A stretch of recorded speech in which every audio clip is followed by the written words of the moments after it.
At the very last moment, Sony announced a state of play, and we finally got to watch it a few hours ago at the time of recording.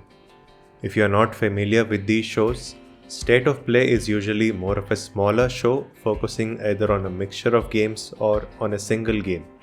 But it is different from a showcase where Sony usually announces big games and which runs for more than 1 hour. So expectations were low from this State of Play, which ran for a little over 30 minutes. And it kind of met those expectations. It featured 14 titles, and while I think there was something for everyone, there didn't seem to be anything that got a large portion of the player base excited. In fact, people were still confused and disappointed because they were expecting some big announcements that usually happen in a full showcase. They're not wrong to be disappointed because last year Sony held a full showcase that featured 30 games, including a lot of AAA titles. But this year is different because Sony has already announced that we can't expect any blockbuster titles from their first party studios until at least 2025. Anyway, let's work with what we have. I won't be going over all the 14 titles, but instead focus on a few of them that I feel are worth highlighting for different reasons. If you haven't watched the entire showcase or read the related blog post, links to both are posted in the description. Let's begin with Concord, which took up nearly 10 minutes out of the 35-minute presentation. That's not surprising considering that it was one of the few first-party titles in the show. But sadly, it didn't seem to generate much interest from the live audience, who simply seemed tired of looking at yet another 5v5 hero-based shooter. We know that Sony is eager to cash in on the live service trend, and they were probably encouraged after seeing the success of Helldivers 2. But Concord seems like a step backward. Helldivers 2 succeeded because it brought something new to the table.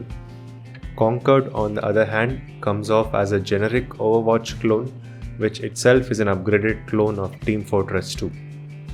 Their presentation started off with a cinematic cutscene, which was probably a bad idea because it sets the wrong expectations for the actual gameplay shown later, which obviously looked like a huge downgrade compared to the quality shown in the cutscene.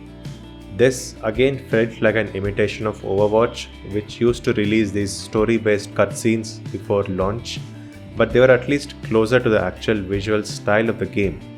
Here it felt quite misleading, and the only good thing is that they revealed the gameplay immediately so that prospective customers can make up their mind. The game is going to open pre-orders on June 6th and will be released on August 23 of this year. Next up is the announcement for the PC port of God of War Ragnarok.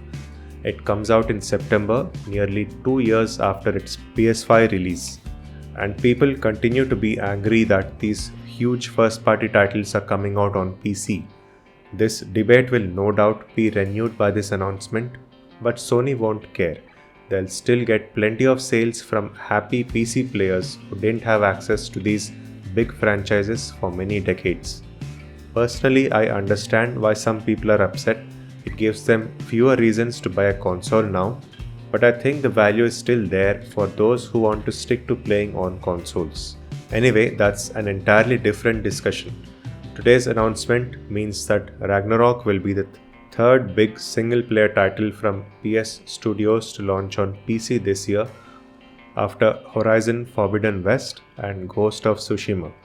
Put that together with Helldivers 2 and Sony will be quite pleased with a profitable year on PC.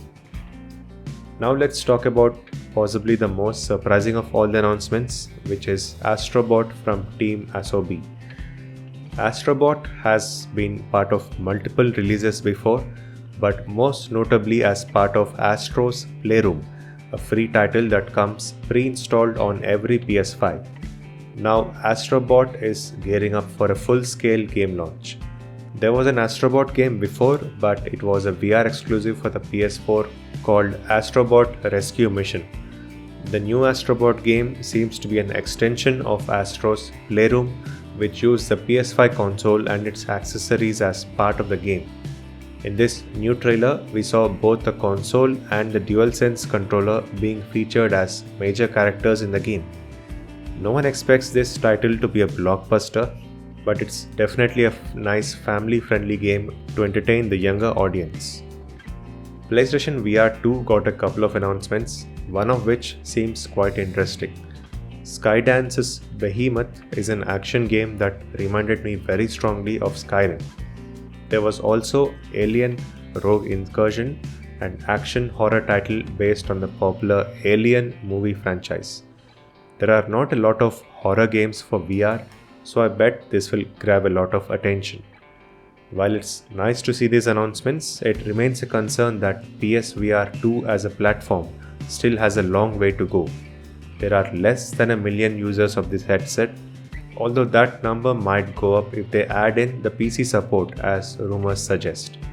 Until then, we will continue to have a chicken and egg problem where there aren't enough users because there are not enough games, and there are not enough games because there are not enough users.